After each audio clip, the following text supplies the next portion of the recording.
Minister, one of the things that has been criticised is that tourism infrastructure has been at the back of the queue in terms of infrastructure spending. If I'm to read what you just said right, tourism spending will come back to a more local level. Well, I wouldn't accept that there's an underspend in infrastructure, because Fáilte Ireland have, even as I speak, their large capital grants scheme has been opened. I opened it, and they will also be issuing a call in the new year for the smaller grants, and they will issue another call for larger grants. The issue in relation to the local authorities is that I want to see local authorities step up to the mark. Local authorities are obliged under the law now. No longer can they look at tourism as something that they might engage in. Now it's something that they must engage in, because it's an economic driver and it's part of what it is that we're trying to do in terms of the rebuilding of the economy. So this isn't a my task anymore. This is a must produce, and local authorities have the capability. Some are excellent at engaging with Fáilte Ireland in relation to the capital expenditure element, particularly in relation to projects in their own local authority areas, as are the OPW in parts of the country as well. But there's definitely room for improvement.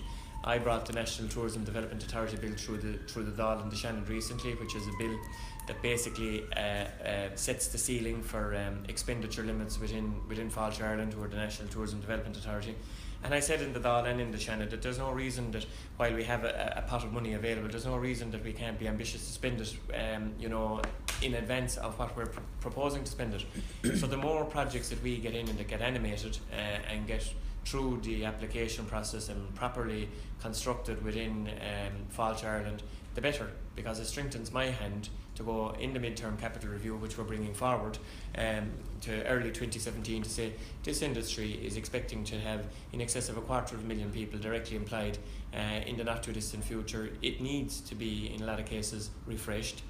We are doing an awful lot of work. I even opened an initiative yesterday by Shannon Heritage down in Bunratty, which has almost 400,000 visitors a year, just outside Limerick, in a small village in County Clare. And they have ambitious plans in Shannon Heritage to do likewise with Fáilte Ireland. So there is money there. Now what we need is ideas, and what we need now is collaboration, and we need joined up thinking between local authorities, state agencies, Fáilte Ireland and the private sector. Local authorities have the wherewithal to build capacity in relation to our tourism potential. And not only do they have the capacity, they now have the legal framework in which to do it. And I see the role for local authorities, not only in terms of applying for grants, but also in terms of being the shop window, as I refer to, for the country. I mean, gone are the days when you can expect Fáilte Ireland to open a tourist office in every town and village in the country.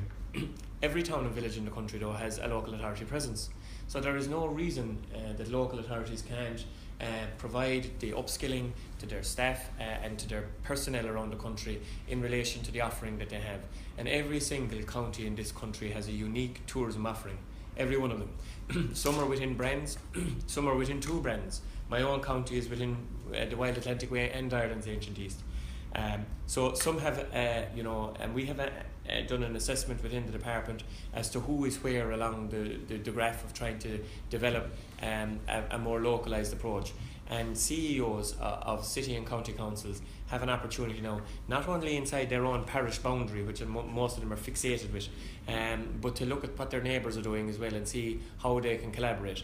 And on that basis, one of the first elements of it was Clare and Limerick county councils coming together to exploit the fact that the Wild Atlantic Way is in their backyard, and rather than looking for the Wild Atlantic Way to be brought into Limerick, we'll actually do something ourselves. So there is great potential, I believe, at local authority level. They have the knowledge, they have access to money, they have people, and they have the physical infrastructure on the ground as well.